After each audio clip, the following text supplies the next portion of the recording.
너희 하나님이 이르시되 너희는 위로하라 내 백성을 위로하라 너희는 예루살렘의 마음이 닿도록 말하며 그것에게 외치라 그 노역의 때가 끝났고 그 죄악이 사함을 받았느니라 그의 모든 죄로 말미암아 여호와의 손에서 벌을 배나 받았느니라 할지니라 하시니라 외치는 자의 소리여 이르되 너희는 광야에서 여호와의 길을 예비하라 사막에서 우리 하나님의 대로를 평탄하게 하라 골짜기마다 도두어지며 산마다 언덕마다 낮아지며 고르지 아니한 곳이 평탄하게 되며 험한 곳이 평지가 될 것이요 여호와의 영광이 나타나고 모든 육체가 그것을 함께 보리라 이는 여호와의 입이 말씀하셨느니라 말하는 자의 소리여 이르되 외치라 대답하되 내가 무엇이라 외치리이까 하니 이르되 모든 육체는 풀이요 그의 모든 아름다움은 들의 꽃과 같으니 풀은 마르고 꽃이 시들면 여호와의 기운이 그 위에 불미라 이 백성은 실로 풀이로다 풀은 마르고 꽃은 시드나 우리 하나님의 말씀은 영원히 서리라 하라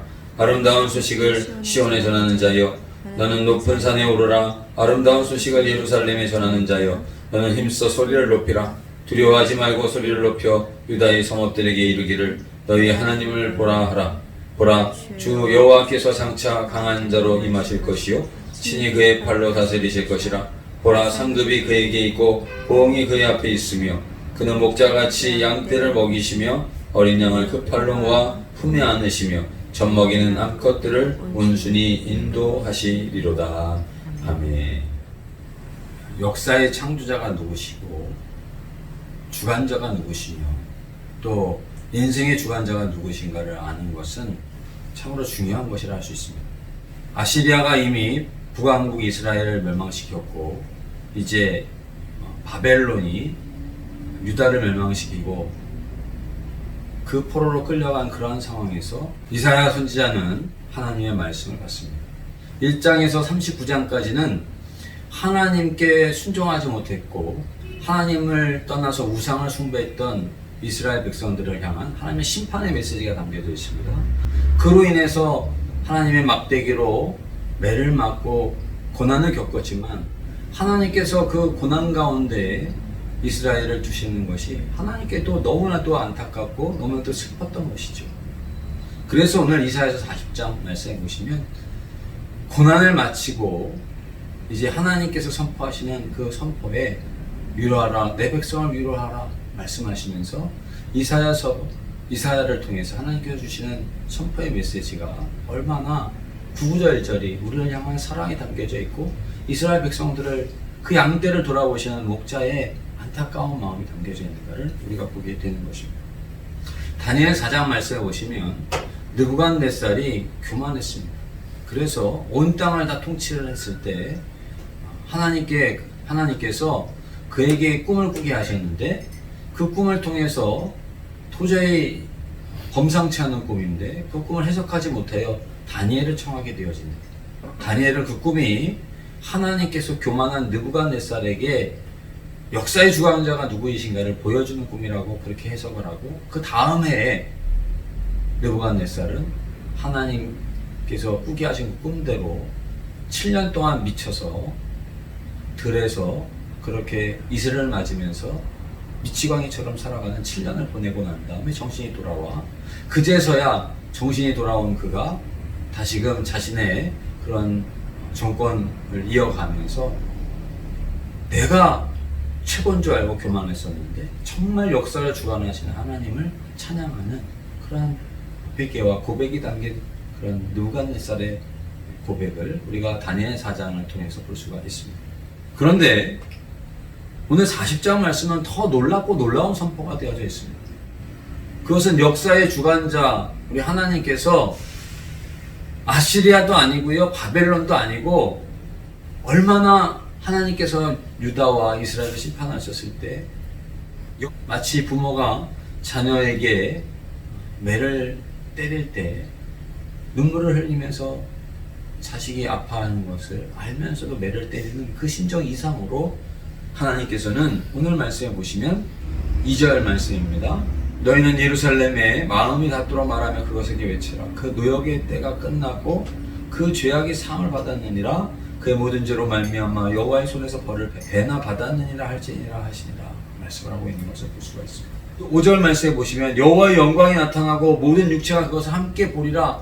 놀랍고 놀라운 하나님의 임재를 말씀하시는데, 이사야서 전체의 말씀은요 예수 그리스도의 나심에 대한 그러한 예언의 말씀으로 되어져 있습니다. 그는 어떻게 오시는가?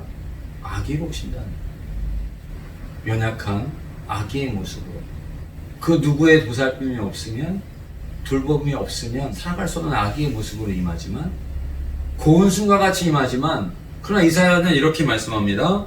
독생자 예수 그리스도께서 오셔서 십자가에 달려 죽기까지 사랑하신 그 사랑으로 주님께서 안아주시고 품어주시는 것을 오늘 이사야서 40장은 우리에게 말씀해 주고 있는 것입니다.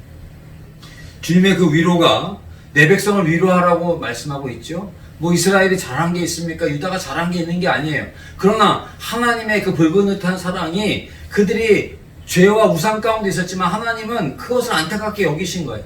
그래서 당연히 받아야 될 심판을 받으면서도, 그것을 심판을 내리시면서도 하나님은 고통스러워하셨고 아파하셨고, 결국 내 백성을 위로하라 위로하라, 복역의 때가 끝나고 또 그 죄악이 상을 받은 그만하면 상을 받게 하였다라고 말씀하시면서, 아시리아를 통해서, 바벨론을 통해서 어떻게 하나님께서 살아계시면 이렇게 우리에게 심판하시고 징계를 내릴 수 있습니까? 많은 사람이 외칠 만한 그런 고통의 순간을 사람들은 하나님은 안 계시다고 얘기할 만큼 그런 고통의 시간들을 보냈지만, 실상 하나님께서는 그 이상으로 아파하시고 그 백성을 안타까워하시면서 친히 하나님의 영광을 보여주시는데, 그 영광이 무엇이냐? 이제는 내가 나서겠다라고 하는 것이죠. 내가 너희를 대신하겠다라고 말씀하시는 것이죠.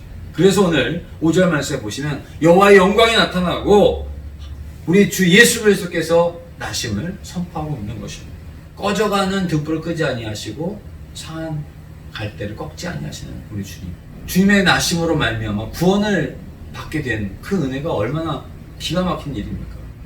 이스라엘이 다 갚은 게 아니에요. 다 갚지 못했음에도 불구하고 주님께서 그들을 위로하시는데, 이루 말할 수 없는 그런 온전한 위로죠.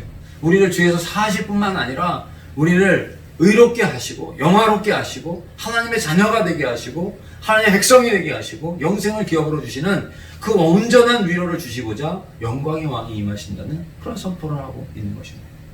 예수 그리스도를 우리가 주로 받았으면 죄 가운데 다시 돌아갈 수가 없는 것이죠. 다시는 주님을 향한 방해물을 놓을 수가 없는 것입니다. 다시는 주님을 대신할 우상을 놓을 수가 없는 거죠. 그래서 오늘 말씀에 보시면 주님의 영광이 임할 때 어떻게 하시느냐? 4절 말씀에 보면 골짜기마다 도두어지고 산마다 언덕마다 낮아지고 평탄하게 되고 험한 곳은 평지가 되게 하시겠다라고 말씀하고 있는 것입니다. 주님이 오시는데 어떻게 그 영광을 온 천하에 온 인류에 주시는 그 영광의 주님을 어떠한 것도 막을 수도 없고 막아서도 안 되고 다시 죄로 돌아가서도 안 된다는 것을 4절 말씀에 보니까 골짜기마다 도두어지고 산마다 언덕마다 낮아지고 고르지 아니한 곳이 평탄하게 되며 험한 곳이 평지가 될 것이다. 왕의 행차가 날 때요 도로를 닦지 않습니까? 주 영광이 주 예수 그리스도께서 왕이신 그분이 오실 때 이와 같이 실로 모든 것이 교만한 것이 낮아지고요 느부갓네살만 아니라 바벨론만 아니라 아시리아만 아니라 하나님께서는 고레스를 통해서 이스라엘 백성을 다시 귀환하게 하셨죠. 이러한 역사들을 하나님께서 우리에게 베풀어 주신 것을 보면 모든 것을 하나님께서는 다 낮추시고 하나님 온전히 믿는 자들을 구원하시는 하나님의 섭리와 역사를 우리는 보게 된다라고 하는 말씀인 것입니다. 6절에 보면 이사야에게 외치라 말합니다. 무엇을 외칩니까? 하나님 무엇을 저보러 외치라고 합니까? 하나님 앞에 대답을 하는데 하나님께서 이렇게 말씀하시죠. 모든 육체는 풀이요 그의 모든 아름다움은 들의 꽃과 같으니 풀은 마르고 꽃은 시됨이 여호와의 기운이 그 위에 붑니다. 이 백성은 실로 풀이로다 말씀하고 있는 것이죠. 우리가 대단해 보여도요 우리가 거창해 보여도 우리의 꿈이 최고인 것 같고 우리의 이상이 최고인 것 같아도 우리의 계획은 완벽한 것 같아도 하나님께서 그 기운을 불어주실 때 그것이 우리의 경영이 서게 되는 것이고 그것이 하나님의 역사 가운데 우리는 풀에 불과하다는 것을 역사가 증명하고 있고요. 하나님께서 그러한 전능하신 하나님이시요 하나님의 구원이 임할 때라야 우리는 온전한 기쁨과 감사와 생명의 삶을 살아갈 수 있다고 하는 것을 오늘 성경은 우리에게 선포하고 이사야의 목소리를 통해서 선포하고 있는 것입니다. 9절 말씀에 아름다운 소식을 시온에 전하는 자여 너는 높은 산에 올라라. 아름다운 소식을 예루살렘에 전하는 자여 너는 힘써 소리를 높여라. 말씀하고 있습니다. 무엇을 소리를 높입니까? 무엇을 외쳐야 합니까? 주 예수 그리스도의 오심을 외치라는 거예요. 주 예수님께서 오시는데 그분이 어떻게 오시느냐? 강한 능력으로 오십니다. 그 앞에 모든 대적이 높아진 것들이 낮아지고 교만한 것들이 다 꺾이게 되어지지만 또 그분은 반드시 그렇게 심판하시지만 그러나 그분은 다른 어떠한 악한 자들과 다릅니다. 11절 말씀 한번 같이 봉독하겠습니다. 그는 목자같이 양떼를 먹이시며 어린 양을 그 팔로 모아 품에 안으시며 젖먹이는 암컷들을 온순히 인도하시리로다. 시편 23편 말씀에 여호와는 나의 목자시니 고백하고 있지요. 그가 나를 푸른 투장 맑은 시냇물가로 인도하시고 또 사망의 음침한 골짜기로 다닐지라도 해를 당하지 않게 하시고 지팡이와 막대기로 나를 보호하시는 그 인도하시는 강하신 하나님, 그러나 우리의 참 목자가 되시는 예수 그리스도께서, 이른 양 한 마리를 찾아오신 예수 그리스도께서 하나님의 그 영광에 나타나심으로 친히 오신 분이 바로 예수 그리스도신데, 그분은 이와 같은 위로를 우리에게 주시고 이와 같은 온전한 인도하심과 또 우리의 목자가 되시는 것을 오늘 11절은 말씀해 주고 있는 것입니다. 사랑하는 성도 여러분, 우리 사랑의 또 위로의 주님, 역사의 주관자이자 우리의 인생의 주관자, 우리의 참 목자가 되셔서 심판해야 마땅하지만 심판을 끝내시고 안타까워하시며 친히 오신, 우리를 구원해 주시고자 오신 주 예수 그리스도를 모든 것을 평탄하게 하고 모든 골짜기를 메우고 주님을 맞이하라고 말씀하시는 하나님의 선포의 말씀을 다시 한번 기억하시면서 오늘 우리의 마음 가운데 주님을 모심으로 말미암아 더 이상 슬퍼하지 않고 또 환난이 올지라도 주님을 바라보면서 우리에게 목자가 있지 않습니까? 기쁨으로 즐거움 주님과 함께 동행하면서 모든 영광을 주님 앞에 돌려드리는 그런 하나님의 나라를 일궈가는 우리 모든 성도님들이 되시기를 간절히 원합니다. 사랑의 주님, 왕이신 주님께서 심판받아야 마땅한 우리들의 삶을 긍휼과 자비를 베푸시고 또 용서를 베풀어 주시고 우리에게 찾아오신 주님 감사드립니다. 모든 골짜기마다 모든 거친 것들을 다, 교만한 것들을 다 낮추고 주님의 대로를 예비하라고 하는 이사야의 외침, 또 너희들은 목소리를 높이라고 그렇게 말씀하신 주님의 말씀을 기억하면서 저희들 주님을 맞이하며 우리의 삶 속에 참으로 모든 위로를 주시고 또 우리의 삶 속에 강한 팔로 우리를 인도하시고 또 우리를 품에 안아주시는 주님과 동행하고 있음을 기뻐하는 저희들 될 수 있도록 인도하여 주시옵소서.